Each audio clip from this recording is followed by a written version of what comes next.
Ninja Slushi freezes inconsistently? Here's the fix. If your slushie freezes perfectly one time but takes way too long, or not at all, the next, you're not alone. This is usually caused by changes in the mix, prep, or environment. Here's how to get consistent freezing every time. Step 1. Chill your mix to the right temp before starting.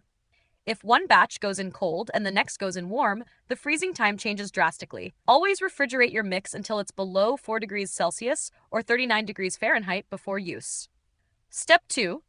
Keep the recipe consistent between batches. Switching between low-sugar drinks, fruit blends, or alcohol-heavy mixes affects how fast the machine can freeze. Stick to one type of mix if you want predictable timing.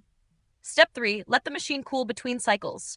Running it back-to-back can throw off performance. Give it at least 10 minutes of rest between uses to let internal parts cool and stabilize. Step 4. Use a consistent fill level.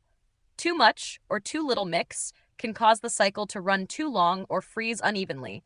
Stick close to the fill line, about 470 milliliters, 16 ounces, every time. If this helped your slushy freeze more predictably, subscribe to No Filler Fixes for clear, fast appliance tips.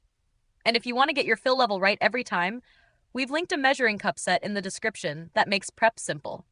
Thanks for watching, and swirl consistent.